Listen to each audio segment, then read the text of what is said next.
तिमिरान्धेन शलाकया चक्षुरुन्मिलितं तस्मै श्रीगुरुवे नमः। श्रीचैतन्यमनःभीष्टं स्थापितं येन भूतले स्वयं रूपकदा मह्यं ददाति स्वपदान्तिकम्। वन्देऽहं श्रीगुरु श्रीयुतापदकमलं श्रीगुरून् वैष्णवांश्च श्रीरूपं साग्रजातं सहगना रघुनाथान्वितं तं सजीवम् साद्वैतं सावधूतां परिजनासहितं कृष्णचैतन्यदेवं श्रीराधा कृष्णपादान् सहगना ललिता श्रीविशाखान्विता नमो ॐ विष्णुपादाय कृष्णपृष्ठाय भूतले श्रीमते भक्तिवेदान्त स्वामिनिति नामिने नमस्ते सरस्वते देवे गौरवाणि प्रचारिणे निर्विशेष शून्यवादि पश्चात्देशकारिणे नमो महावदन्नाय कृष्णप्रेमप्रदायते कृष्णाय कृष्णचैतन्य नाम्ने गौरतिशे नमः। हे कृष्णा करुणा सिन्धु दीनबन्धु जगत्पते गोपीश गोपिका कान्त राधाकान्त नमस्तुते तप्त काञ्चन गौराङ्गी राधे वृन्दवनेश्वरी वृषभानुसुते देवी प्रणमामि हरे प्रिये नीलाचल निवासाय नित्याय परमात्मने बलभद्र सुभद्रावं जगन्नाथाय ते नमः। पञ्चाकल्पतरुभ्यश्च कृपा सिन्धुभ्येव च पतितानां पावनेभ्यो वैष्णवेभ्यो नमो नमः। जय श्री कृष्ण चैतन्य प्रभु नित्यानंद श्री अद्वैत गदाधर शिवसदि गौर हरे कृष्णा कृष्णा कृष्णा हरे हरे हरे राम राम राम हरे हरे मूकं करोति वाचालं पुङ्गुलङ्घयते गिरिं यत्कृपातमहं वन्दे परमानन्दमाधवं श्रीगुरुदिनतारिणं श्रीचैतन्यं परमेश्वरं শিল প্রভুপাদ কি জয়। হরে কৃষ্ণ। সবাইকে সুস্বাগতম।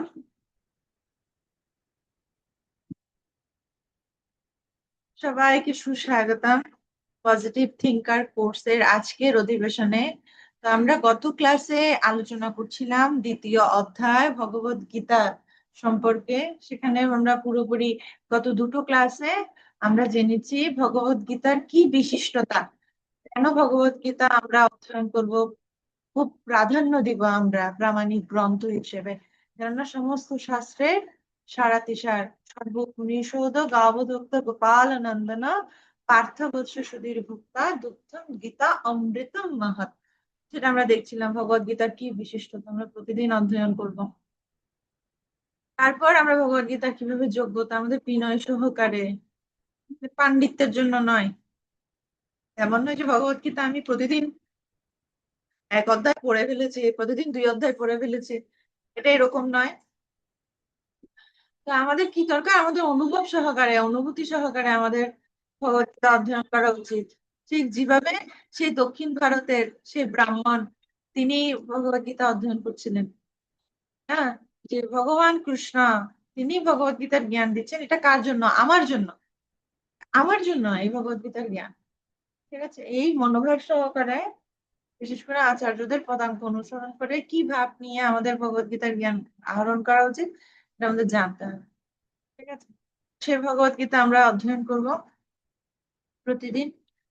তো এইভাবে করে আমরা দ্বিতীয় অধ্যায়টা করেছি, এবং দ্বিতীয় অধ্যায়ের যে কুইজ গুলো ছিল সেগুলো আপনারা ক বিভাগ পুরোপুরি করেছেন, খ বিভাগও করেছেন।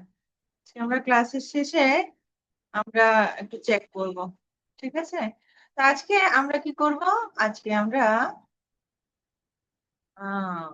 সদাচার পাঠ থেকে আলোচনা করব, এই লেসনের সদাচার পাঠ। এরপর আজকের ক্লাসের পর কি হবে, কি হবে দেখি অন্তরা মাতাজি বলুন। আজকে ক্লাসে সদাচার পাঠ, এরপর কি হবে? অন্তর আমাকে বলুন, এরপর কি হবে? পরীক্ষা হবে।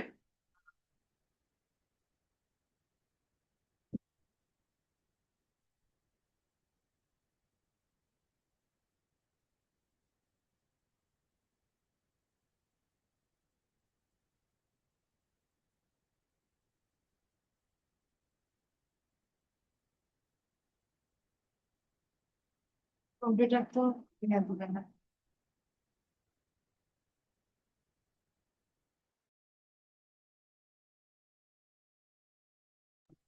হরে কৃষ্ণ।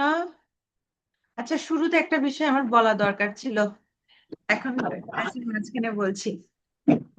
সবাই জানেন প্রচন্ড পরিমাণে কারেন্ট চলে যাওয়ার সমস্যা, ঠিক আছে, সব জায়গায় হচ্ছে। তো প্রচুর ফ্রিকোয়েন্টলি কারেন্ট চলে যাচ্ছে। তো যে কারণে এখন কিছুক্ষণ গেলে কারেন্ট যদি চলে যায়, একটু 1 মিনিট সময় লাগবে ওয়াইফাইটা মানে আইপিএস কানেকশন হতে 1 মিনিট সময় লাগবে। তো আপনারা একটু ধৈর্য ধরে অপেক্ষা করুন, ঠিক আছে। যেটা আলোচনা করছিলাম, অধ্যায় ভিত্তিক আলোচনা আমাদের শেষ, আজকে সদাচার থেকে আলোচনা, এরপর কি হবে? পরীক্ষা হবে, ঠিক আছে, পরীক্ষা হবে। তো সেজন্য আজকের ক্লাসের পর হচ্ছে পরীক্ষা, ঠিক আছে। তো আমরা আজকে সদাচার পাঠ থেকে আলোচনা করবো।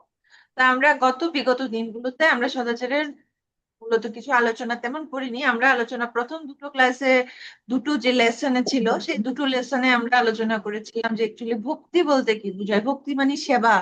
তো সদাচার মানে হচ্ছে, সদাচার এটা ইনক্লুড কেন, কারণ আমরা সেবার মাধ্যমে ভগবানের সাথে আমাদের যুক্ত হতে হবে।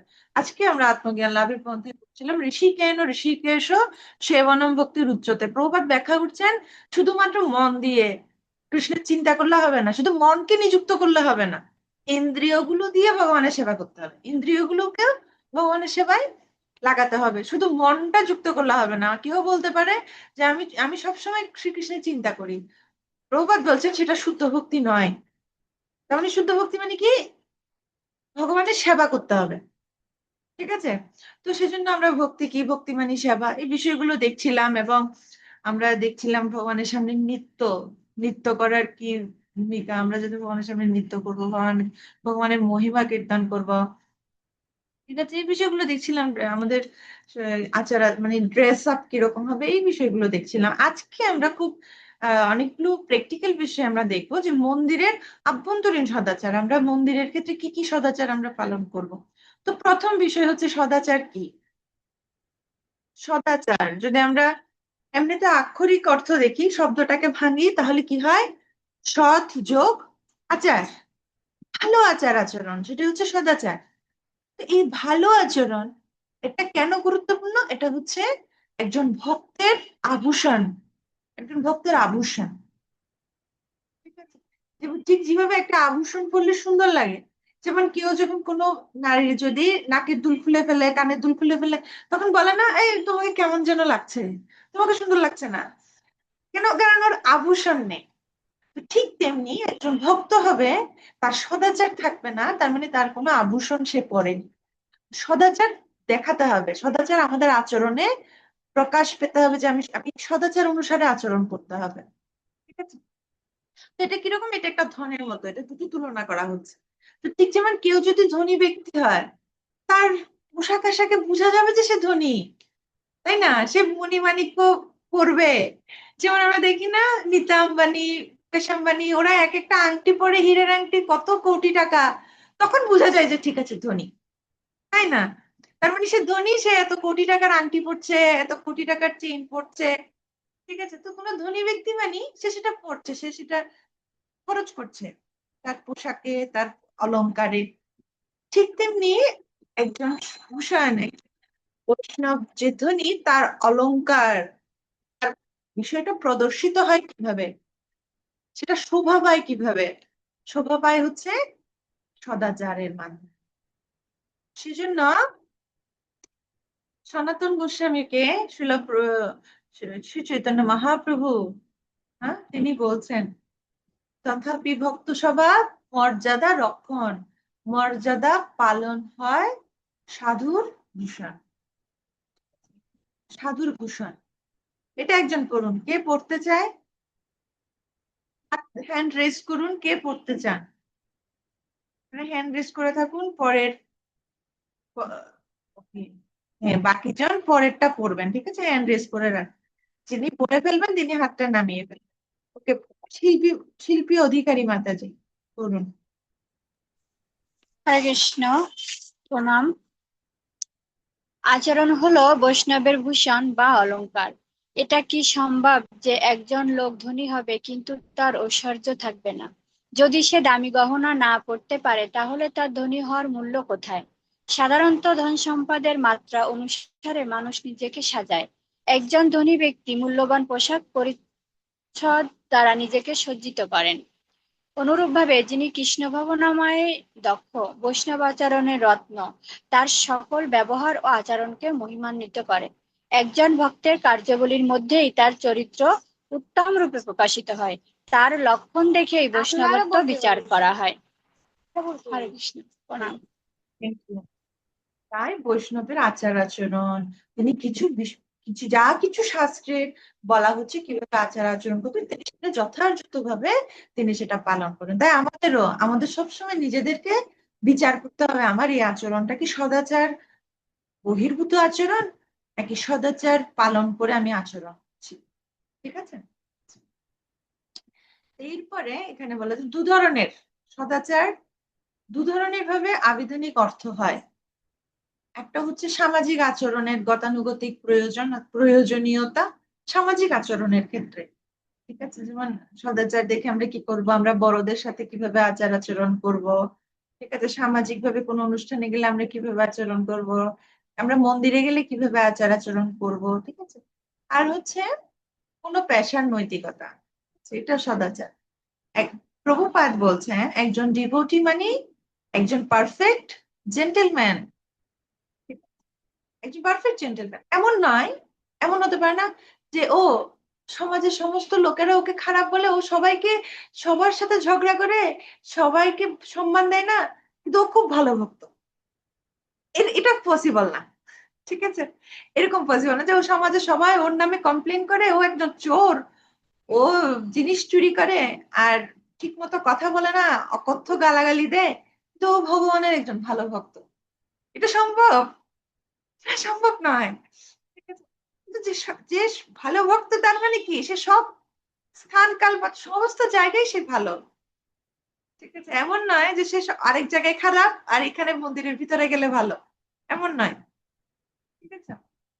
আচ্ছা, এটা পড়বেন, দীপান্বিতা মাতাজি পড়ুন, বৈষ্ণব উপাধি এইটা।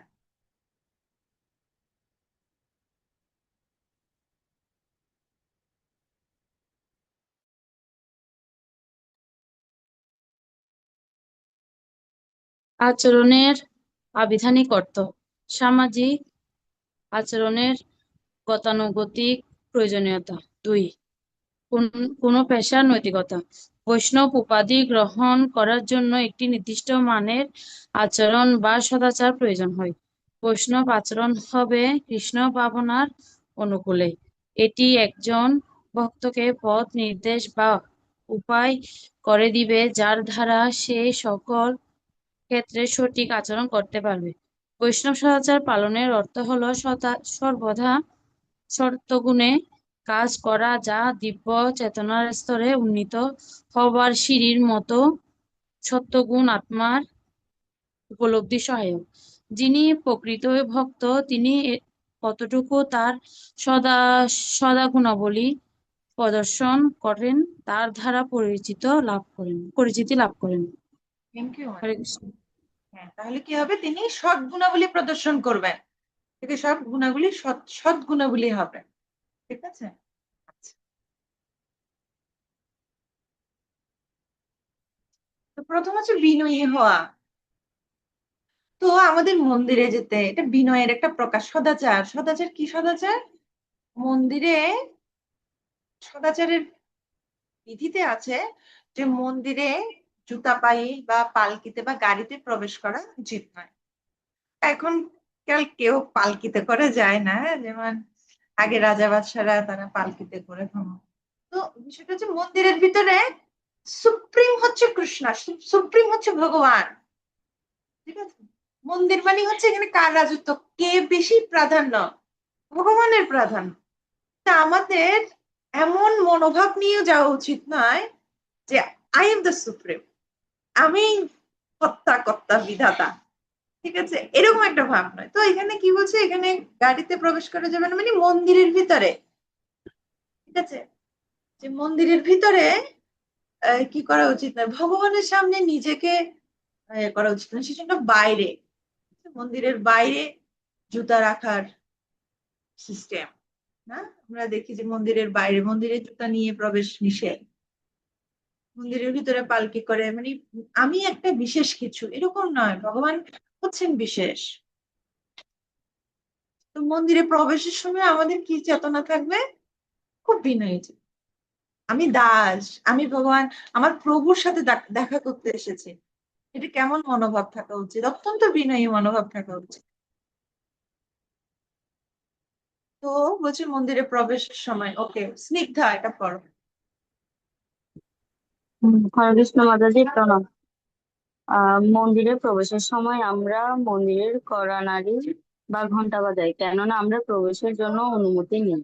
আমরা অনধিকার প্রবেশ করতে পারি না, তাই ভগবানের কাছে অনুমতি চাইতে হয়। আমি কি আসতে পারি? আমাদের মনে করতে হবে যে এটা পরম ঈশ্বরের বাড়ি। এখানে শ্রী শ্রী রাধা মাধব বাস করেন, আর আমরা তার পাশে সেবক কোঠায় বাস করি। কৃষ্ণ আমাদের রাজা বা প্রভু, রাধারানী আমাদের মহারানী। এই ধরনের চেতনায় অধিষ্ঠিত হয়ে খুব সচেতন ভাবে মন্দিরে প্রবেশ করা উচিত। হ্যাঁ, তো মন্দিরে কিভাবে, মন্দিরের সর্বোচ্চ প্রাধান্য, সবচেয়ে সুপ্রিম হচ্ছে ভগবান। ঠিক আছে, তো আমরা ভগবানের সেবক হিসেবে ভগবানের রাজ্যে এসেছি, ভগবানের কাছে এসেছি, সেজন্য ভগবানকে প্রাধান্য দেওয়া উচিত। এমন পোশাক পরে যাওয়া উচিত নয় যেটা আমি কেন্দ্রবিন্দু হব। ঠিক আছে, কেননা মন্দির মানে হচ্ছে সেখানে কেন্দ্রবিন্দু কে? ভগবান কেন্দ্রবিন্দু। ঠিক আছে, তো মন্দিরে অনেক সময় এটা এটা সদাচার, যেমন জাঁকজমকপূর্ণ ড্রেস আপ করে যাওয়া উচিত না যে সবাই ভগবানকে না তাকিয়ে আমার দিকে তাকাবে। ঠিক আছে, মন্দিরের মনোভাবটা হচ্ছে কি, তাহলে সেটা মনোভাব কি, সেই মনোভাবটা কি, সেটা হচ্ছে রাজসিক মনোভাব। ঠিক আছে, মন্দিরের মনোভাবটা কি বলা উচিত, এরকম বলা উচিত না আমি অ্যাটেনশন সিকার নয়, আমাকে অ্যাটেনশন, সবাই যাতে আমাকে টেনশন না দেয়। ঠিক আছে, সবার অ্যাটেনশন, আমিও অ্যাটেনশন কাকে দিব? ভগবানকে দিব। আচ্ছা, তো সেজন্য মন্দিরে প্রবেশ করার আগে অনুমতি নিয়ে, সবসময় দেখবে মন্দিরের ঘন্টা থাকে, মন্দিরের বাইরে ঘন্টা থাকে, বা দরজায় টোকা দিয়ে। ঠিক আছে, আচ্ছা, এটা অনুমতি প্রার্থনা, সবসময় ভাবটা হচ্ছে আমি দাস। আচ্ছা, বিনয়ী ভাব নিয়ে, উদ্ধত ভাব নিয়ে নয়। ওকে, কারা কারা পড়তে চান আপনারা হাত তুলতে পারেন, হাত তুলে রাখতে পারেন যারা যারা রিডিং করতে চান। আচ্ছা, তো ভগবান এটাই বলছি, ভগবান ভক্তদের প্রাণ কেন্দ্র। তিথি মাতাজি পড়ুন।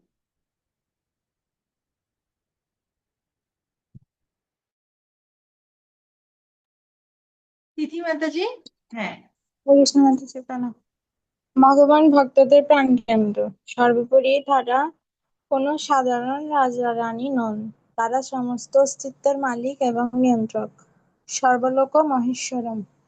তো যার জন্য আমরা তাদের দামি গহনা সুন্দর ফুল দিয়ে সাজাই এবং সুগন্ধি ফুল নিবেদন করি। আমরা অনেক সুস্বাদু ভোগ রান্না করি এবং সবকিছু প্রথমে ভগবানকে নিবেদন করি। এটা ঠিক রাজপ্রাসাদের মতো, প্রথমে রাজা ভোজন করে, পরে অন্যরা। হরে কৃষ্ণ। আমাদের সবসময় কি চিন্তা করা উচিত, কার সুখে সন্তুষ্টি বিধানের চেষ্টা করা উচিত? ভগবানের সন্তুষ্টি বিধানের চেষ্টা করা উচিত। ঠিক আছে, তো সেজন্য আমরা সবসময় যে যা কিছু নিবেদন করি, এখানে বলা হচ্ছে আমরা সুন্দর ফুল, সুন্দর গয়না, হ্যাঁ, সবকিছু আমরা কোথায় দিয়ে, আমরা ভগবানকে দিই। এই জগতের লোকেরা তারা কি চিন্তা করে, যখন কোনো কিছু সুন্দর কিছু দেখে চিন্তা করে এটা আমি পরবো, কিন্তু ভক্তদের দৃষ্টিভঙ্গি আলাদা। আমি অনেক ভক্তদেরকে দেখেছি, বিশেষ করে মাতাজিদেরকে, যখন কোনো সুন্দর অর্নামেন্টস দেখে, ও আচ্ছা আচ্ছা, এটা রাধারানীকে খুব সুন্দর লাগবে, ঠিক আছে, এটা আমি বাসুমানবী মুরারির জন্য নেই, ঠিক আছে, বা এটা গণিতাকে খুব সুন্দর লাগবে, এই পারফিউমটা, এটা গর্ণিতাইকে খুব ভালো লাগবে, গর্ণিতাইয়ের খুব পছন্দ হবে। ঠিক আছে, বা এই আয়নাটা মেলায় গেলে সবসময় চিন্তা করে কিছু থাকে, হস্তশিল্পের কিছু মেলা থাকে, ওখানে খুব সুন্দর আয়না, কারুকাজ করে যে আয়নাগুলো থাকে, তো এত সুন্দর ও ভগবানকে যখন সকালে দর্শন আরতি দেয়, এটা এটা ভগবান, যা কিছু সুন্দর না না, এটা এটা ভগবানের জন্য, এটা ভগবানের জন্য। ঠিক আছে, তখন কি হয়, ভক্ত আপনাতেই সন্তুষ্ট হয়। আমাদের সবচেয়ে বেশি প্রাধান্য দেওয়া উচিত ভগবানকে। তো ভগবানের সন্তুষ্ট বিধানের আমরা প্রচেষ্টা করবো, আমরা নিজেরা আপনাতেই সন্তুষ্ট হব। কিন্তু যদি আমরা চিন্তা করি আমার সন্তুষ্টি বিধানের, যখন আমি কোনো কিছু দেখবো, যদি চিন্তা করি ও এটা আমার জন্য, ও এটা এত সুন্দর জিনিস, এটা আমার জন্য, এটা আমার জন্য, তাহলে কখনোই শান্তি পাবে না। এই জগতের লোকেরা যে যেমন দেখা যাচ্ছে, এ, যারা যেমন আইফোন কিনতে তাদের খুব নেশা, বাজারে বের হওয়ার সাথে সাথে তারা সেটা কিনছে, তারা সুখী হচ্ছে না। তারা যেমন কারোর কাছে iPhone 17 Pro Max আছে, তো সে সুখী নয়। কেননা জড় বস্তুগুলো আমাদের কতক্ষণ শান্তি, কতক্ষণ সুখ দিতে পারে, সেগুলো সুখ দেওয়ার ক্যাপাসিটি নেই। আমরা মনে করতে পারি ও আমি এটা পেলেই খুশি হয়ে যাব, আমি এটা পেলে সুখ পাবো, কিন্তু অ্যাকচুয়ালি আমরা সুখ পাবো না। তো এই বস্তুগুলো যদি ভগবান, ভগবান এটা ডিজার্ভ করে, আমরা ডিজার্ভ করি না। তো এই বস্তুগুলোকে যদি ভগবানের সেবায় দিই, তখন আমরা অটোমেটিকলি আমরা খুশি হবো, আমরা সুখে থাকবো। ঠিক আছে, কিন্তু আমরা নিজেদেরকে নিজেদের জন্য করে আমরা কতটুকু বা সুখ লাভ করতে পারি। তাই আমরা যখন যা কিছু দেখবো, তা আমরা আমরা বাসনা করতে পারি যে যা ছোটখাটো বিষয় যা কিছু, তো ভগবান এটা গ্রহণ করে। আমরা জানি যে ভগবান ফলওয়ালি, ফলওয়ালি, তার সে ফল দিচ্ছিল, ফল বিক্রি করছিল বৃন্দাবনে। এবং যখন নন্দ মহারাজ তিনি কিছু ফল নিচ্ছিলেন, এবং গোপাল তিনি চিন্তা করছেন আমিও কিছু দিব, তো সে প্রতিদিন কিন্তু সে হাতে করে অল্প করে কিছু ধান নিয়ে আসে, যতটুকু নিয়ে আসে রাস্তায় এর বেশি সবকিছুই পড়ে যায়, তাই না? কিন্তু তার হাত থেকে দু দু তিনটে ধান জাস্ট নেই, কিন্তু ফলওয়ালি কৃষ্ণকে এত প্রেমে মধুর মাধুর্যতে এত স্নেহ করে, সে কি করছে, সে কৃষ্ণ কি দিয়েছে সেটা দেখছে না, সে চিন্তা করছে আমি কৃষ্ণকে কি দিব। তখন তিনি কৃষ্ণকে সমস্ত ফল দিলেন, তো বিনিময়ে কৃষ্ণ কি করলেন, ফলওয়ালিকে প্রতিদান দিয়েছেন কিনা, যদিও ফলওয়ালি সেই রত্ন এসব কিছু চাইনি, এসব কিছু ফলওয়ালি আক্ষেপ করছে পারে যে কৃষ্ণ তুমি আমার সাথে প্রতারণা করলে, কেন তুমি নিজে তুমি আমাকে চিটিং করলে, ঠিক আছে, এই রত্ন সম্ভার দিয়ে পুরো ঝুলিটা ভরিয়ে দিয়েছে। তো কৃষ্ণকে আমরা কিছুদিন, কৃষ্ণের এর অনেক বেশি প্রতিদান দেয়। এই জন্য আমাদের সবসময় চিন্তা করা উচিত আমি আমি কি করতে পারি, আমি কৃষ্ণের জন্য কি করতে পারি। এবং আমাদের সন্তানদেরও মানে এটা শেখানো উচিত যে ছোট ছোট বিষয়, যে কৃষ্ণের জন্য কি করবে, কৃষ্ণের জন্য কি করতে পারে। হ্যাঁ, তখন তারা কি করে, তখন যখন কোনো মেলায় যাবে, কোথাও যাবে, তো চিন্তা করবে যে না না, এটা আমি গণিতার জন্য নিই, এটা আমি কৃষ্ণের জন্য নিই, গোপালের জন্য নিই। তাই চেতনাটা ভাবে গড়ে উঠবে। এই জগতে শুধু শেখানো হয় কৃষ্ণের কাছ থেকে পাওয়া, কৃষ্ণের কাছ থেকে চাও, না, কিন্তু আমাদের অ্যাকচুয়ালি শেখানো উচিত কৃষ্ণকে দাও।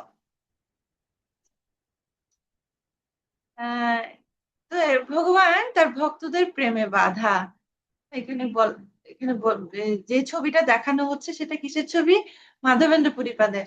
হুম? মাধবেন্দ্র পুরীপাদের কাছে গোপাল এসেছেন দুধ, দুধ নিয়ে। তো ভগবান ভক্তির দ্বারা আবদ্ধ, তিনি বলছেন তিনি মন্দিরে বাস করতে রাজি নন, অন্যদিকে তিনি সম্পূর্ণ স্বাধীন ভক্ত। তার ভক্তের ভক্তি দ্বারা কৃষ্ণকে বন্ধ করে রাখে, কৃষ্ণকে বেঁধে রাখে, তো কৃষ্ণ বিকৃত হয়ে যায়। ভক্ত যেভাবে করে কৃষ্ণ বিকৃত হয়ে যায়। অন্যথায় কৃষ্ণ বিশ্ব ব্রহ্মাণ্ডের মালিক, কিন্তু ভক্তের কারণে কৃষ্ণ আহ এসব কিছু করতে বাধ্য হয় না। যেমন গোপিকারা, সমস্ত গোপ বৃন্দাবন ব্রজবাসীরা, মারা একবার চিন্তা করলো কৃষ্ণকে কি করবে, কৃষ্ণকে ধরেছে, একবার হাতে নাতে ধরেছে, ধরে এবার বলছে তোমাকে মা যশোদার কাছে বলে দিব, বলছে না না মাকে বলো না, তাহলে আমরা তোমাকে যা যা বলছি তোমাকে তা তা করতে হবে। কি করতে হবে, এবার ওকে গোপিকাদের ড্রেস পরাচ্ছে, স্কার্ট পরাচ্ছে, ব্লাউজ পরিয়েছে, ঠিক আছে, ঘুঙুর দিয়েছে, মালা দিয়েছে, এবার নাচো। তো কৃষ্ণ নাচছে, ঠিক আছে, তো কৃষ্ণকে নাচাচ্ছে, কিন্তু অ্যাকচুয়ালি কৃষ্ণ কৃষ্ণ এসবের ঊর্ধ্বে, কিন্তু তিনি ভক্তদের প্রেমে বাধা। কৃষ্ণ দৌড়াচ্ছে মা যশোদার ভয়ে। হ্যাঁ, তো কৃষ্ণ পরম পুরুষোত্তম ভগবান, কিন্তু ভক্তির দ্বারা কৃষ্ণকে বাধা বাঁধা যায়। তো এখানে বলছে, তো ঠিক তেমনি ভক্ত, তাহলে যে ভক্ত এভাবে বিনয় সহকারে ভগবানের ভক্তিতে যুক্ত, তাদেরকে আমাদের সেবা করা উচিত। ঠিক আছে, তাদের প্রতি আমাদের বিশেষ সম্মান প্রদর্শন করা উচিত। হ্যাঁ, যেমন এখানে বলছে যখন কোনো ধনী ব্যক্তি আসে তখন আমরা তার প্রতি বিশেষ সম্মান প্রদর্শন করি। তো যেমন আমরা কোনো উন্নত ভক্ত যারা শিল প্রভুপাদের শিষ্যদের সেবা করে থাকি, তাই ভগবানের সাথে সম্পর্কিত ব্যক্তিকে মনোযোগ সহকারে সেবা করা উচিত। হ্যাঁ? কারণ আমরা ভগবান ভগবান এবং ভগবানের ভক্ত অভিন্ন। ভগবান ভক্তের আশীর্বাদে আমাদের কৃষ্ণেতে ভক্তি হবে। শ্রী চৈতন্য মহাপ্রভু চৈতন্য ভাগবতে বৃন্দাবন দাস ঠাকুর খুব সুন্দর করে বর্ণনা করছেন, চৈতন্য মহাপ্রভু সেটা শিক্ষা দিচ্ছেন। তো চৈতন্য মহাপ্রভু তিনি সমস্ত ভক্তদের আশীর্বাদ নিচ্ছেন। কিভাবে আশীর্বাদ নিচ্ছেন? আহ কেউ যদি গঙ্গা স্নান করতে যায়, তাকে কি করে দিচ্ছেন? তার কাপড় চোপড় গুলো রেখেছে, কাপড় চোপড় গুলো আগে এগিয়ে দিচ্ছেন। কেউ যদি বাজার থেকে আসে, মহাপ্রভু গিয়ে তার বাজারের ব্যাগ নিয়ে বাড়িতে পৌঁছে দিচ্ছেন। ঠিক আছে? তাদেরকে জল দিচ্ছেন, তাদের সেবা করছেন। ভক্ত আশীর্বাদ প্রভু শিরে করিলায়, ভক্ত আশীর্বাদে কৃষ্ণতে ভক্তি হয়। তো মহাপ্রভু এটা শিক্ষা দিচ্ছেন যে ভক্ত আশীর্বাদ কত গুরুত্বপূর্ণ। সেজন্য শ্রী চৈতন্য মহাপ্রভু স্বয়ং এভাবে করে ভক্ত সেবা করছেন, সবাইকে ভক্ত সেবা করছেন এবং ওদের আশীর্বাদ চাচ্ছেন যে তোমরা আশীর্বাদ করলে আমার কৃষ্ণ ভক্তি হবে। শ্রী চৈতন্য মহাপ্রভু স্বয়ং, হ্যাঁ, তিনি প্রভু, তার দাস সবাই, কিন্তু সবার কাছে প্রার্থনা করছেন যে তোমরা আমাকে আশীর্বাদ করো। তো ভক্ত আশীর্বাদ, সেজন্য যারা কৃষ্ণ আমাদের আরাধ্য, কিন্তু কৃষ্ণকে যারা হৃদয়ে ধারণ করে কৃষ্ণ সেবা করে, যেহেতু কৃষ্ণ, তারা কৃষ্ণ থেকে অভিন্নভাবে আরাধ্য। ঠিক আছে, তো সেসব ভক্তদের আমাদের আরাধনা করা উচিত। আচ্ছা, তাদের প্রতি বিশেষ মনোযোগ দেওয়া উচিত, আমাদের বিনয়ী হওয়া উচিত। আচ্ছা, এখন আমরা দেখবো প্রণতি জ্ঞাপন। হ্যাঁ, প্রণতি জ্ঞাপনের জন্য বিনিময়। প্রণতি মানে কি? আমরা যে প্রণাম নিবেদন করি। ঠিক আছে, আচ্ছা, এটা একজন বাপি মাতা যে হ্যান্ড রেস করেছিলেন করার জন্য। হ্যাঁ মাতাজি, হ্যাঁ, বলুন। প্রণতি জ্ঞাপনের জন্য বিনয়ী হওয়া। ভক্তরা সব সময় চিন্তা করেন আমি ভগবানের দাস, যদিও আমার কোনো যোগ্যতা নেই, তবুও ভগবান এই ভিখারিকে এখানে স্থান দিয়েছেন। এ হলো ভক্তের ভাবনা। ঠিক যেমন সুদামা তার বাড়িতে ফেরার সময় ভেবেছিলেন এবং বলেছিলেন যে ভগবান হলেন শ্রীনিকেতন আর আমি তো দরিদ্র পাপী। এই ধরনের মনোভাব নিয়ে ভগবানকে প্রণতি জ্ঞাপন করা উচিত। হ্যাঁ, অবশ্যই। হরে কৃষ্ণ, ধন্যবাদ। হ্যাঁ, তাহলে ভগবানকে কি প্রণতি নিবেদন করার মনোভাবটা কি হবে? যে আমি আমি অনেক নিচু, এই মনোভাবটা হৃদয়ে ধারণ করা উচিত। অ্যাকচুয়ালি আমি অধম, আমি দাস, ভগবান হচ্ছেন প্রভু। কিন্তু আমাদের এই এই ভাবটা থাকে না, আমরা নিজেদেরকে খুব অহংকারী মনে করিয়েছি। অথচ অ্যাকচুয়ালি আমাদের, আমরা যদি একটু চিন্তা করি আমাদের অবস্থান কত ক্ষুদ্র। এই পুরো, একে তো হচ্ছে ভগবানের সৃষ্টির এক চতুর্থাংশ হচ্ছে এই জড়জগৎ। আচ্ছা, এই জড়জগতের মধ্যে অসংখ্য ব্রহ্মাণ্ড রয়েছে। সেই অসংখ্য ব্রহ্মাণ্ডের মধ্যে আছে একটা ব্রহ্মাণ্ড রয়েছে, সেই ব্রহ্মাণ্ডে অনেক গ্রহ রয়েছে। সেই গ্রহের মধ্যে একটা গ্রহ হচ্ছে পৃথিবী। সেই পৃথিবীর মধ্যে অনেক মহাদেশ রয়েছে, মহাসাগর রয়েছে। যে মহাদেশ, 7টা মহাদেশ রয়েছে, সেখানে একটা মহাদেশ হচ্ছে এশিয়া মহাদেশ। সেই এশিয়া মহাদেশে অনেকগুলো দেশ রয়েছে। একটা দেশ, ছোট্ট ক্ষুদ্র দেশ, সেটা হচ্ছে বাংলাদেশ। সেই বাংলাদেশে 64টা জেলা রয়েছে। সেই 64 জেলার মধ্যে একটা ছোট্ট জেলা হচ্ছে চট্টগ্রাম। সে চট্টগ্রামের এক কোণে, বা যে যেখানে রয়েছেন, যে জেলায় আছেন, আমরা একটা ঘরের একটা কোণে কতটুকু জায়গা নিয়ে আমরা বসে আছি, আর আমরা ভাবছি আই এম দ্য কন্ট্রোলার, আমি একটা কিছু। মানুষ বিনয়ী ভাবে আসছে না। আমি আম, একজন ব্যক্তিকে বলতে শুনেছি, তিনি চিটাং মেডিকেল কলেজে কর্তব্যরত চিকিৎসক ছিলেন। তিনি খুব মানে ইয়া করে বলছেন, ক্রোধ করে বলছেন যে তিনি মন্দিরে আর যাবেন না। কেন? কারণ ওনাকে নিচে বসে প্রসাদ পেতে বলেছে, ওনাকে টেবিল দেয়া হয়নি, ওনাকে নিচে বসে প্রসাদ পেতে বলেছে। ঠিক আছে, তো এটা ওনার খুব এগোতে লেগেছে যে কেন নিচে বসে আমরা বিনয়ী হই না। অ্যাকচুয়ালি এটা ফিল করো যে আমার কোনো যোগ্যতা নেই, আমি দাস, ভগবান প্রভু। ঠিক আছে, এইভাবে মনোভাব নিয়ে প্রণতি, ভগবানের কাছে প্রণাম করা উচিত। প্রণামের কি অর্থ? প্রণামটা খুব বিশেষ কিন্তু, এবং শাস্ত্রে খুব মাহাত্ম্য, মানে মাহাত্ম্য বর্ণনা করা হচ্ছে এই প্রণামে। ভগবানের কাছে গিয়ে বা বৈষ্ণবদের কাছে গিয়ে প্রণতি জ্ঞাপন করা। তাই আমরা যখন মন্দিরে যাব, আমরা খুব বিনয়ের ভাব নেওয়া উচিত। এবং মন্দিরে গিয়েও প্রবেশের সময় এখানে বলা হচ্ছে পাঞ্চাকল্পতরুভ্যশ্চ কৃপা সিন্ধুবেব চ পতিতানাং পাবনেভ্যো বৈষ্ণবেভ্যো নমঃ। বৈষ্ণবদের কাছে আমাদের প্রণতি নিবেদন করা উচিত। এটার অনুবাদটা একজন পড়ুন, অমিতা মাতাজি পড়ুন অনুবাদটা।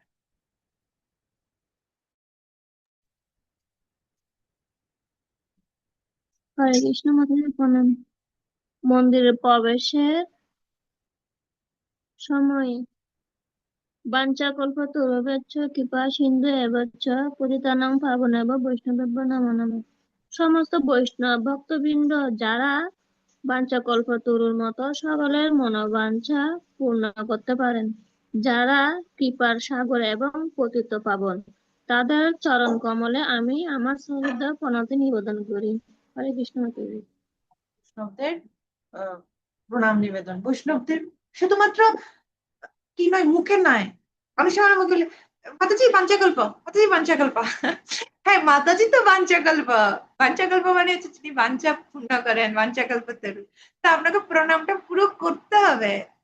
ঠিক আছে, তো আমাদের এই ভাবটা রাখতে হবে, অ্যাকচুয়ালি ভাবটা রাখতে হবে। আমি যখন বৈষ্ণবদেরকে প্রণাম করি, এটা ভাব যে আমার তিনি পতিত পাবন, আমি ওনার চরণ কমলে সশ্রদ্ধ প্রণতি নিবেদন করছি। তো ভক্তদের আশীর্বাদ খুব দরকার। আর ভক্তদের আশীর্বাদ ছাড়া কৃষ্ণ গ্রহণ করে না। ঠিক আছে, তো যেমন গরুরদেব থাকেন বাইরে, মন্দিরের বাইরে গরুরদেব অবস্থান করেন না, গরুরদেবের বিগ্রহ আছে। আমরা যে মন্দিরে যাই দেখতে পাই গরুরদেব আছেন। আমরা গুরুদেবকে প্রণাম নিবেদন করতে পারি, তিনিও প্রণাম করতে পারি। ঠিক আছে, এরপর আমরা যখন ভিতরে ঢুকি মন্দিরে, তখন শিল প্রভুপাদকে বামে রেখে প্রণতি জ্ঞাপন করা উচিত। ঠিক আছে, বামে রেখে। তো পুরুষ যারা প্রভু তারা পূর্ণ দণ্ডবত, মাতাজিরা পূর্ণ দণ্ডবত প্রণাম করবে না। আচ্ছা, মাতাজিদের ক্ষেত্রে পঞ্চাঙ্গ প্রণাম। এখন আসবে ষষ্ঠাঙ্গ প্রণাম এবং পঞ্চাঙ্গ প্রণাম বলতে অ্যাকচুয়ালি কি বোঝায়। ঠিক আছে, আমরা শুধু শারীরিক ভাবে কিরকম, এই যে ওভাবে প্রণাম করা, লম্বা হয়ে প্রণাম করা আর ছোট হয়ে প্রণাম করাকে পঞ্চাঙ্গ প্রণাম বলছে তা নয়। অ্যাকচুয়ালি পঞ্চাঙ্গ বলতে কোন কোন পাঁচটা অঙ্গ, এটা আমরা একটু বুঝবো, আমরা জানবো, পরে জানবো স্লাইডে। ঠিক আছে, তো প্রণাম করে কি করা উচিত? মন্ত্র উচ্চারণ করা উচিত। অনেক সময় আমরা কি করি, আমরা করে উঠে যাই, আমাদের মন্ত্র উচ্চারণ করা উচিত।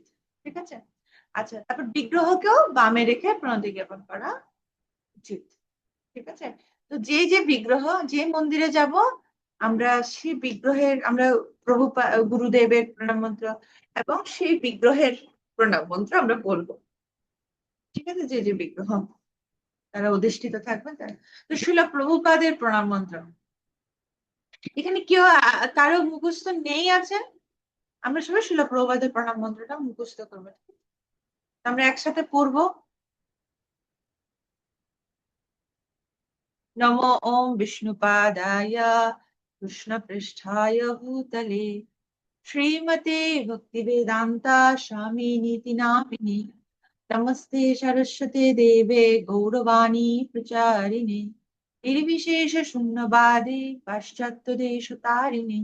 এখানে একটু ভুল আছে, শ্রীমতে, শ্রীমতী আসছে কিন্তু শ্রীমতে ভক্তিবেদান্ত। ঠিক আছে, টাইপিং মিস্টেক আছে। আচ্ছা, অনুবাদটা পড়ুন তো, অন্তরা মাতাজি পড়ুন। হরে কৃষ্ণ মাতা প্রণাম। মাতা আমার মোবাইলের ডিসপ্লে নেই তো, এখানে ভালো করে বুঝে যায় না আমার মোবাইলে। ও আচ্ছা, ঠিক আছে, তাহলে চিত্রা পড়ো।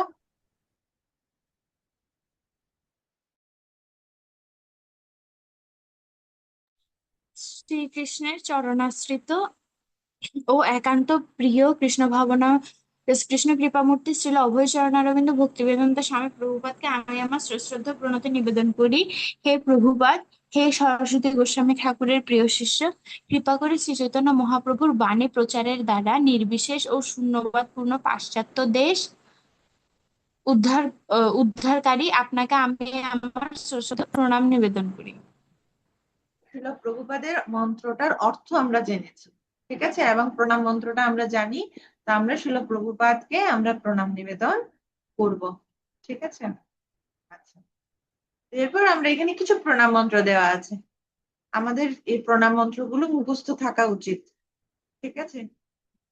তো দীপান্বিতা মাতাজি, আপনার এটা মুখস্থ আছে গৌরাঙ্গ প্রণাম মন্ত্র?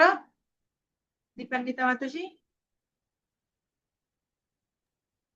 হ্যাঁ মাতাজি। এটা মুখস্থ আছে? হ্যাঁ। একটু বলুন, বলুন তো। নমো নময় মহাবদনায় কৃষ্ণ প্রেম পদয়াতে কৃষ্ণের কৃষ্ণ প্রেষ্টায় স্বামী কৃষ্ণের কৃষ্ণ কৃষ্ণায় স্বামী নাম না না হ্যাঁ, মহাপ্রভু গৌরাঙ্গ প্রণাম মন্ত্র নমো মহাবদন্নায়। কৃষ্ণ প্রেম পদয়াতে হ্যাঁ কৃষ্ণের কৃষ্ণ চৈতন্য হ্যাঁ, নামিনী গুরু তিসে নাম। গুড, নামনে গৌরতী সেনম, ঠিক আছে। আচ্ছা, মুখস্থ থাকতে হবে মহাপ্রভু। তো এটা অনুবাদটুকু একটু করুন, এখানে দেওয়া আছে অনুবাদটা স্ক্রিনে, করুন। মাতাজি আমি পড়বো যে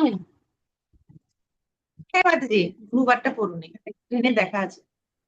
আমি পরমেশ্বর ভগবান চৈতন্য মহাপ্রভুকে সশ্রদ্ধ প্রণাম জানাই, যিনি স্বয়ং শ্রীকৃষ্ণ এবং অন্যান্য অবতার অপেক্ষা উদার। তিনি অত্যন্ত দুর্বল তিনি অত্যন্ত দুর্বল কৃষ্ণ প্রেম প্রদান করেছেন, তাকে আমার সশ্রদ্ধ প্রণতি জানাই। এই দুর্বল না, দুর্লভ, দুর্লভ কৃষ্ণ প্রেম প্রদান করেছেন। হ্যাঁ দুর্লভ মাতাজি। হ্যাঁ, ঠিক আছে, thank you Mataji, thank you. হ্যাঁ, দুর্লভ, দুর্লভ কৃষ্ণ প্রেম এই চৈতন্য মহাপ্রভু এই কৃষ্ণ প্রেম প্রদান করেছেন, এবং এই কলিযুগের জন্য আরাধ্য দেবকে শ্রী চৈতন্য মহাপ্রভু।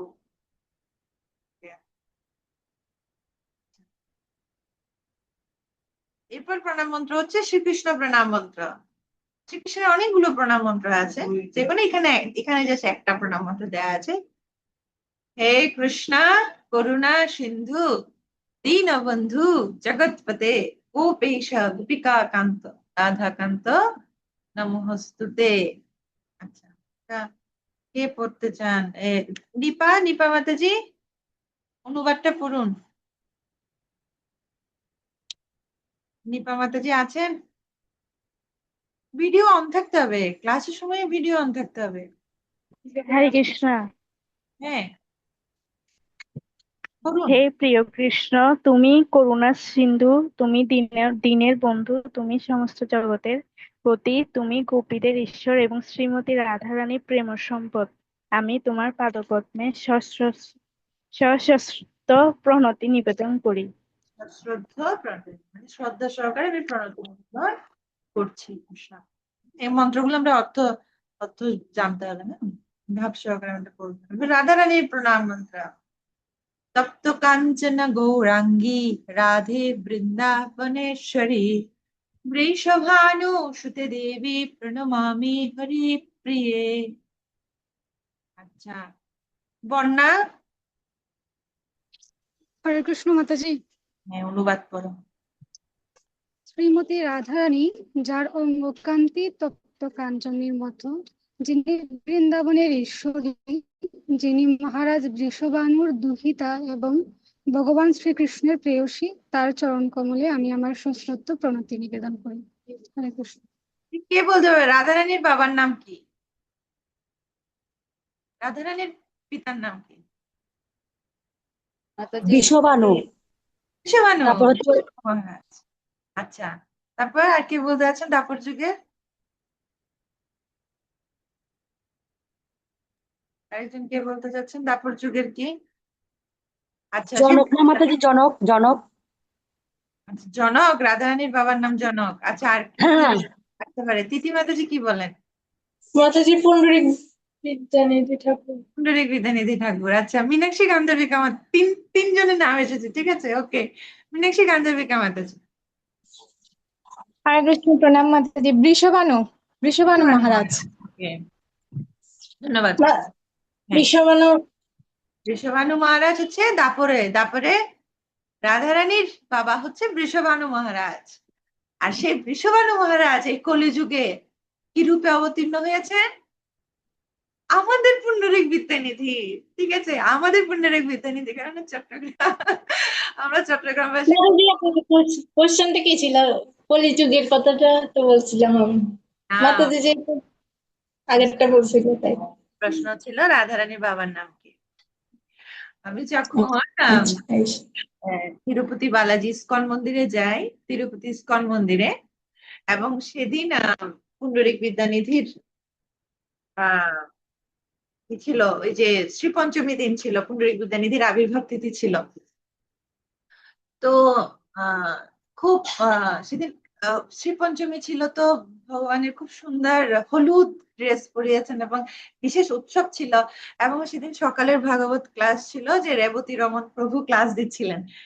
এবং তিনি তার ক্লাস, রেবতী রমন প্রভুর ক্লাস যারা কেউ শুনেছেন কিনা আমি জানি না, প্রভু খুবই খুবই একজন পাওয়ারফুল ডিভোটি। হ্যাঁ, তো উনি খুব সুন্দরভাবে ক্লাস দিচ্ছিল। সেদিন অনেকজন আচার্যের মানে আবির্ভাব তিরুভাব তিথি এরকম ছিল। তো তিনি ব্যাখ্যা করছেন, ব্যাখ্যা করার পর সবাই মানে তালি দিচ্ছেন, হরিবোল বলছেন, কিন্তু পুণ্ডরিক বিদ্যানিধির ক্ষেত্রে কেউ বলছে না, কারণ কেউ পুণ্ডরিক বিদ্যানিধিকে চিনে না। তো তখন ওরা বলছেন যে আপনারা কেউ পুণ্ডরিক বিদ্যানিধিকে চিনেন কে? তো শুধু আমি হাত তুলেছি, ওখানে আর কেউ পুণ্ডরিক বিদ্যানিধিকে চিনে না। তখন মানে প্রভুর মুখে আমি পুণ্ডরিক বিদ্যানিধি লীলামৃত গুলো শ্রবণ করে, ও কৃষ্ণ, আমার পুণ্ডরিক বিদ্যানিধি সম্পর্কে শোনার সৌভাগ্য হয়েছে না অনেকবার, এখানে আমরা যখন শ্রী পঞ্চমীতে যাই। কিন্তু প্রভুর মুখে পুণ্ডরিক বিদ্যানিধির মহিমা শুনে আমার অ্যাকচুয়ালি আমার খুব গর্ব হচ্ছিল। আমি পুণ্ডরিক বিদ্যানিধির যে স্থান, সেখানে আমি প্রতি বছর মানে আমি যেতে পারি। আমি পুণ্ডরিক বিদ্যানিধির কত কৃপা, অ্যাকচুয়ালি আমাদের উপর কত কৃপা, না আমার কত বিশেষ বোধ হচ্ছিল। তো পুণ্ডরিক বিদ্যানিধি, আমাদের পুণ্ডরিক বিদ্যানিধি, ঠিক আছে। তো রাধারানীর প্রণাম মন্ত্র আমরা দেখলাম। আচ্ছা, এখন পঞ্চতত্ত্ব এবং হরে কৃষ্ণ মহামন্ত্র। পঞ্চতত্ত্ব মন্ত্র হচ্ছে জয় শ্রী কৃষ্ণ চৈতন্য প্রভু নিত্যানন্দ শ্রী অদ্বৈত গদাধর শিবসাদী গৌর ভক্তবৃন্দ। শ্রীকৃষ্ণ চৈতন্য মহাপ্রভু, নিত্যানন্দ প্রভু, শ্রী অদ্বৈত আচার্য শ্রী গদাধর পণ্ডিত সুভাষ আদি গৌর ভক্তবৃন্দের চরণে আমি আমার সশ্রদ্ধ প্রণাম নিবেদন করি। এরপর হরে কৃষ্ণ মহামন্ত্র অর্থ কিন্তু এখানে দেওয়া আছে, আমরা যারা জানি না একটু মনোযোগ দিব এখানে। হরে কৃষ্ণ কৃষ্ণ কৃষ্ণ হরে হরে, হরে রাম রাম রাম হরে হরে। বলছে হে সর্বাকর্ষক ভগবান শ্রীকৃষ্ণ, হে কৃষ্ণ, হরে কৃষ্ণ, এখানে হরে এবং কৃষ্ণ এবং রাম এই তিনটে শব্দ রয়েছে। তাহলে হে সর্বাকর্ষক ভগবান শ্রীকৃষ্ণ, হে পরমানন্দদায়ক শ্রী রাম, হে ভগবানের লাদিনী শক্তি শ্রীমতী রাধারানী, আপনারা আমাকে আপনাদের প্রেমময়ী সেবায় নিয়োজিত করুন। আমরা যে প্রতিদিন হরে কৃষ্ণ মহামন্ত্র জপ করছি, এটার অর্থ হচ্ছে আমরা ওনাদের কাছে প্রার্থনা করছি ওনাদের সেবায় যাতে আমাদেরকে নিযুক্ত করে। তাই যখন সেবা আমাদের করতে হবে, প্রার্থনা করছি, সেবা আসছে, সেবা আমাদের করতে হবে, বা আমাদের নিজস্ব ডেইলি লাইফে আমাদের কিছু ভগবানের সেবা করতে হবে, ঠিক আছে। অন্যান্যদের সেবা তো করছি, কিন্তু ভগবানের সেবা কিছু করতে হবে, তাহলে মহামন্ত্র জপ আমাদের সার্থক হবে, ঠিক আছে। তো ভগবানকে যখন আমরা প্রণাম করবো, নিজেরা ঘরে প্রতিদিন আমরা ভগবানকে প্রণাম করি, মন্দিরে করি, তখন আমরা এই মন্ত্রগুলো আমরা বলবো। পঞ্চতত্ত্ব হরে কৃষ্ণ মহামন্ত্র তো মাস্ট, ঠিক আছে, বাকি মন্ত্রগুলো আমরা বলবো। আচ্ছা, এখন প্রণতি জ্ঞাপন। প্রণতি জ্ঞাপনে কখন করব না, আমরা কখন ভগবানকে প্রণাম করা উচিত নয়। যখন ভগবান বিশ্রাম করেন বা স্নান করেন, তখন তাকে প্রণাম করে বিরক্ত করা উচিত নয়, ঠিক আছে। যখন ভগবানকে আমরা জানি মন্দিরের ক্ষেত্রে এক্স্যাক্টলি টাইম মেনটেন করা হয়, যখন ভগবান বিকালে ভোগ আরতি, দুপুরে রাজভোগের পর ভগবানকে বিশ্রাম প্রদান করা হয় এবং 4টায় দর্শনারতির সময় ভগবানকে জাগানো হয়। তো এর মাঝখানে ভগবান ঘুম যান, তখন প্রণাম করা উচিত নয় ভগবানকে, কখন প্রদক্ষিণ করা উচিত নয়। ঠিক আছে? আচ্ছা, তো আর বিগ্রহকে বাইরে প্রণাম করা উচিত, ভিতরে নয়। আমরা দেখি না যেটা নাট, ওখানে আমাদের প্রবেশ নিষেধ, ওখানে প্রবেশ নিষেধ। পূজারীরা যে আরতি নিবেদনের জন্য যে জায়গাটাতে যায়, ওই ওই স্থানে আমাদের প্রণাম করা উচিত নয়, আমাদের বাইরে প্রণাম করা উচিত, বিগ্রহকে বাইরে নির্দিষ্ট দূরত্ব বজায় রেখে ভগবানকে প্রণাম করতে হবে। আচ্ছা, গর্ভমন্দিরে কিভাবে প্রণাম করবে? যেটা বলা হচ্ছে বিগ্রহ কক্ষ বা গর্ভ মন্দির, তো সেই মন্দিরে করজোরে মন্ত্র উচ্চারণ করে প্রণাম। আপনারা দেখবেন পূজারী আরতি শেষে হাত জোর করে প্রার্থনা করে, ঠিক আছে? সেখানে দণ্ডবত প্রণাম করে না, দণ্ডবত প্রণাম করে গর্ভমন্দিরের বাইরে। ঠিক আছে? গর্ভমন্দিরের বাইরে, গর্ভমন্দিরে ভগবানকে প্রণাম করে না, করজোরে মন্ত্র উচ্চারণ করে প্রণাম করে। ঠিক আছে? এখন অষ্টাঙ্গ প্রণাম। অষ্টাঙ্গ প্রণাম হচ্ছে অষ্টাঙ্গ প্রণামে কি 8টি অঙ্গ: পা, কনুই, বুক, হাত, মাথা, চোখ, মন এবং বাক্য। এই দ্বারা প্রণাম করার নাম অষ্টাঙ্গ প্রণাম। ঠিক আছে? তো এখানে কি হচ্ছে, 2 পা, হাঁটু, বুক, হাত, মাথা, চোখ মাটিতে ছোঁয়াতে হয়, এবং সাথে খুব ইম্পর্টেন্ট হচ্ছে কি মন এবং বাক্য। তো প্রভুরা যেটা প্রণাম করে সেটাকে অষ্টাঙ্গ প্রণাম বলা হচ্ছে। ঠিক আছে? তো সেখানে ইম্পর্টেন্ট হচ্ছে কি মন এবং বাক্য, অ্যাকচুয়ালি এটার একটা অঙ্গ। তার মানে মনটা দিয়ে বাক্য মন্ত্র উচ্চারণ করতে হবে, ভগবানের পাদপদ্মে স্মরণ করতে হবে, স্মরণ করে বাক্য দিয়ে ভগবানের স্তুতি করতে হবে। কিন্তু আমরা যদি শুধুমাত্র পা, কনুই, বুক, হাত, মাথা, পেট সব লাগালাম, কিন্তু মন এবং বাক্য দিয়ে বললাম না, সেটা সেই পূর্ণ অঙ্গ হচ্ছে না। ঠিক আছে? ঠিক তেমনি পঞ্চাঙ্গ প্রণামেরও বিষয় রয়েছে। তো ষষ্ঠাঙ্গ প্রণামে কিভাবে প্রণাম করা উচিত? এইভাবে। ঠিক আছে? এটা এইভাবে নয়, ঘুমানোর ভাবে নয়। এটা পঞ্চাঙ্গ প্রণাম হচ্ছে যে 5টি অঙ্গ: হাঁটু, বাহু, মাথা, বুদ্ধি এবং বাক্য। ঠিক আছে? তো পঞ্চাঙ্গতে বুক স্পর্শ করা, বক্ষ স্পর্শ করা যাবে না ভূমিতে, এখানে দেখানো হচ্ছে কিভাবে। ঠিক আছে? এইভাবে, এটা হচ্ছে পারফেক্ট। ঠিক আছে? বুদ্ধি এবং বাক্য, বাক্য থাকতে হবে এবং বুদ্ধি থাকতে হবে, বুদ্ধি অর্থাৎ ভগবানের স্তুতি করতে হবে। যদি স্তুতি না করি, ভগবানকে মন দিয়ে স্তুতি না করি, তাহলে সেটা পঞ্চাঙ্গ প্রণাম নয়। ঠিক আছে? কিছু হাতে নিয়ে থাকলে এইভাবে প্রণাম করা উচিত না। ঠিক আছে? এখানে দেখান ক্রস দিচ্ছে 1 হাত দিয়ে, কিছু হাতে যদি থাকে জপমালা, কিভাবে প্রণাম করা যেতে পারে। ঠিক আছে? প্রভুদের ক্ষেত্রে তারা অষ্টাঙ্গ প্রণাম, পঞ্চাঙ্গ প্রণাম দুই করতে পারে। ঠিক আছে? কিন্তু মাতাজিদের ক্ষেত্রে অষ্টাঙ্গ প্রণাম যথোচিত নয়। ঠিক আছে? আচ্ছা, এবং বৈষ্ণবদের প্রতি সম্মান প্রদর্শন, সম্মান করা।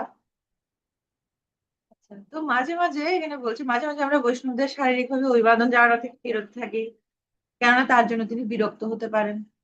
হয়তো বা শারীরিক ভাবে আমরা, কোনো বৈষ্ণব বিরক্ত হতে পারে, আমরা গিয়ে যদি জড়িয়ে ধরি, আলিঙ্গন করি, ঠিক আছে? হয়তো বা বিরক্ত হতে পারে। তার যে মনোভাব বুঝে, তবে মনে মনে আমরা সম্মান জানাই। যদি কোনো আমরা বৈষ্ণব দেখাবো, সাথে সাথে আমাদের সম্মান জ্ঞাপন করা উচিত। বৈষ্ণব দর্শন করলে হৃদয়ে আনন্দ হওয়া উচিত। যদি আনন্দিত হব না, এটা একটা অপরাধ। কোনো বৈষ্ণব দেখে যদি আমি আনন্দিত না হই, সেটা একটা অপরাধ। ঠিক আছে? বৃহৎ নারদীয় পুরাণে বলা হচ্ছে, যখন বৈষ্ণবরা স্নান করে, স্নান করতে, আহুতির জন্য কাঠ সংগ্রহ করতে, ফুল তুলতে, জল আনতে, প্রসাদ গ্রহণে ব্যস্ত, তখন তাদের অভিবাদন করা উচিত নয়। কোনো ভক্ত প্রসাদ পাচ্ছে, তখন তাকে পাঞ্চাকল্পতরু বলা উচিত নয়। প্রসাদ পাচ্ছে তখন অভিবাদন করা উচিত নয়। ঠিক আছে? এই বৃহৎ নারদীয় পুরাণে এই বিষয়গুলো বলা হচ্ছে, তখন করা উচিত নয়। যখন আপনি অশুদ্ধ অবস্থায় থাকেন, যেমন স্নান করার সময়, খাবার সময়, জুতা পরার সময়, অথবা মাথা বৃত অবস্থা, তখন কাউকে অভিবাদন করা বা অভিবাদন গ্রহণ করা থেকে বিরত থাকুন। এইসব নিয়মগুলো বয়োজ্যেষ্ঠদের সম্মান করার ক্ষেত্রে ব্যবহার করুন, তারা হোক বৈষ্ণব অথবা অবৈষ্ণব। ইম্পর্টেন্ট, যারা বয়োজ্যেষ্ঠ রয়েছে পরিবারের, তাদেরকে আমাদের সম্মান প্রদর্শন করা উচিত। এই বিষয়গুলো যেভাবে বৈষ্ণবদের প্রতি সম্মান করার বিধিবিধান যা কিছু শাস্ত্রে দেওয়া হচ্ছে, তাদের ক্ষেত্রে বয়োজ্যেষ্ঠদের ক্ষেত্রে আমরা করব, তারা বৈষ্ণব হোক বা অবৈষ্ণব হোক। ঠিক আছে? তো এখানে একটা বিষয় আপনাদের প্রশ্ন আসতে পারে, মাথা আবৃত অবস্থায়, এটা বিশেষ ক্ষেত্রে বলা হচ্ছে জুতা পরার সময় অথবা মাথা আবৃত অবস্থায়। আমি নিজেও ক্লিয়ার না মাথা আবৃত বলতে কি বোঝানো হচ্ছে, আমি ক্লিয়ার হয়ে আপনাদেরকে জানাবো। ঠিক আছে? ওকে, কোয়েশ্চেন আনসার। কারো কোনো প্রশ্ন আছে ক্লাসের পরিপ্রেক্ষিতে? সদাচার, আজকে আমরা যা যা জানলাম, মন্দিরে কিভাবে যাব, কিভাবে বিনয় ভাব রাখবো, ভক্তদের সাথে কিভাবে অভিবাদন জানাবো, কারো কোনো প্রশ্ন আছে?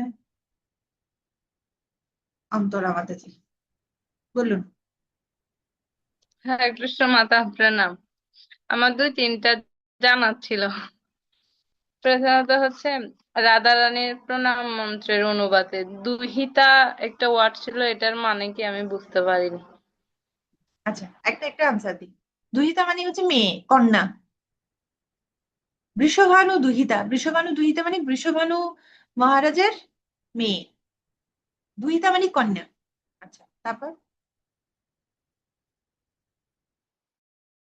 হরে কৃষ্ণ। এই আমরা মানে আমি একটু করে এটা শুনেছি, তারপরেও আমাকে অনেকে প্রশ্ন করে যে আমরা কেন ভগবানকে বাম পাশে মানে হাতের বাম পাশে করে প্রণাম করি, সোজা কেন প্রণাম করি না? আপনি যদি এটা একটু সংক্ষেপে বুঝে বলতেন তাহলে সংক্ষেপে এক ভালো। কথায় উত্তর হচ্ছে আচার্য কর্তৃক যেভাবে নির্ধারিত বিধিবিধান, সেটা হচ্ছে এটা। এবং দ্বিতীয় বিধান হচ্ছে কেন, যুক্তিগত কারণ হচ্ছে ভগবানের সাথে ভগবানের অপর পাশে সবসময় গুরুদেব অবস্থান করেন। তাই ভগবানকে সরাসরি যদি প্রণাম করা হয় তাহলে গুরুদেবকে পাদ প্রদর্শন করা হয়, মানে পা প্রদর্শন করা হয়।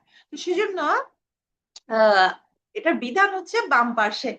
এখানে বিধান আছে, সবকিছুর একটা বিধান আছে কিভাবে কি করতে হয়। ঠিক আছে? যেমন দেবতা মানে আহ বৈষ্ণব গুরুদেবকে সরাসরি প্রণাম করা যায়। ঠিক আছে? বা দেবতাদেরকে প্রণাম করতে হয় ডান দিকে রেখে, দেবতাদেরকে প্রণাম করতে হয় মানে ডান পাশে, হাতের ডান পাশে রেখে দেবতাদেরকে প্রণাম করতে হয়, ভগবানকে প্রণাম করতে হয় হাতের বাম পাশে রেখে। তো এখানে বিভিন্ন নিয়ম, যেটা শাস্ত্রের বিধান দেওয়া আছে যে কি জিনিস কিভাবে করতে হয়, ঠিক আছে, সেই জিনিস সেভাবেই করতে হয়। এবং যুক্তিযুক্ত কারণ হচ্ছে ভগবানের ক্ষেত্রে গরুর দেব অবস্থান করে, সেজন্য আমরা সরাসরি প্রণামটা করি। ওকে, এরপরে প্রশ্ন। হরে কৃষ্ণ। আরেকটা হচ্ছে যেটা আমরা তো স্বাভাবিকভাবে বৈষ্ণবদেরকে হচ্ছে মানে একটু দূরের থেকে বাঞ্ছা কল্প দিই। তো আমাদের গুরুজনদের ক্ষেত্রে হয় কি, ওদের চরণ না ধরলে ওরা একটু মানে গিয়ে করে, তো ওদের চরণ ধরে প্রণাম করতে হয়। এখন এটা কি আমরা কি ওরকম চরণ ধরে প্রণাম করতে পারবো? অবশ্যই চরণ ধরে প্রণাম করা উচিত, অবশ্যই চরণ ধরে প্রণাম করা উচিত। আর এবং এবং যদি কোনো বৈষ্ণব যদি অনুমতি দেয় তাহলে অবশ্যই চরণ ধরে প্রণাম করা উচিত। এবং আমাদের বয়োজ্যেষ্ঠদের চরণ ধরে, অবশ্যই চরণ ধরে প্রণাম করা উচিত, আমাদের আশীর্বাদ গ্রহণ করা উচিত। ঠিক আছে? ধন্যবাদ মাতা, এতটুকুই। হরে কৃষ্ণ। সাথী মাতাজি। হরে কৃষ্ণ মাতা প্রণাম। মাতা আমার প্রশ্ন হচ্ছে যে আমরা অনেক সময় যদি মন্দিরে যাই, মানে অনেক সময় যদি আস্তে আস্তে দেরি হয়ে যায় ভগবানকে তখন শয়ন দিয়ে দেয়, তখন মনে করেন যদি আমরা চলে আসি সেই মুহূর্তে যদি আমরা ভগবানকে প্রণাম করি তখন কি পাপ হবে? পাপের বিষয় নয়। ভগবানের অনেক সময় হয় কি, তখন শয়ন আরতি, আমরা যদি শয়ন আরতি হয়ে যায়, শয়ন আরতির পরে ভগবানের দ্বার একদম বন্ধ থাকে, লাইট অফ হয়ে যায়, তখন প্রণাম করা উচিত নয়। শাস্ত্রের সিদ্ধান্ত, ভগবান বিশ্রাম নিচ্ছে, আপনি কেন প্রণাম করবেন? ঠিক আছে, সেক্ষেত্রে প্রণাম করা উচিত নয়। তবে যদি ভগবান এখনো শয়ন আরতি হয় না, যে অনেক সময় ভগবানের ড্রেস আপ হয় দ্বার বন্ধ থাকলেও, যেমন গোর আরতির পর, যেটা হচ্ছে রাত্রের ক্ষেত্রে গোর আরতির পর শয়ন আরতির মাঝখানে ভগবানের আবার ড্রেস আপ করাই, ভগবানকে নাইট ড্রেস পরাই। ঠিক আছে? তখন দ্বার বন্ধ থাকলে ভগবান ঘুমায়নি, আমরা মনে করতে পারি হয়তো বা দ্বার বন্ধ হয়ে গেছে, আরতি শেষ, ভগবান ঘুমিয়ে গেছে, ঘুমায়নি, কিন্তু ভিতরে লাইট জ্বলছে, পূজারী আছে, ভগবান জেগে আছেন। ভগবান যদি জেগে থাকেন তাহলে প্রণাম করতে পারেন। আর যদি ভগবান ঘুমিয়ে যায় তাহলে চলে আসবেন। ঠিক আছে? প্রণাম করা উচিত। হরে কৃষ্ণ মাতা, ধন্যবাদ। তাহলে আমরা এখানে রাখছি, আর কারো কোনো প্রশ্ন নেই? ওকে, মডিউল ফিল আপ আশা করি করেছেন, আমরা আগামী ক্লাসে চেক করব। অনেকে করেননি, বলছে না যাক বেঁচে গেছি। ওকে, আগামী ক্লাসে আমরা চেক করব, ঠিক আছে? মাতাজি মডিউলের মধ্যে কয়েকটা প্রশ্নের উত্তর পারতেছি না, ফিল আপ করতে পারিনি। গীতা থেকে নাকি অধ্যায় থেকে? গীতাতে। মাতাজি আমি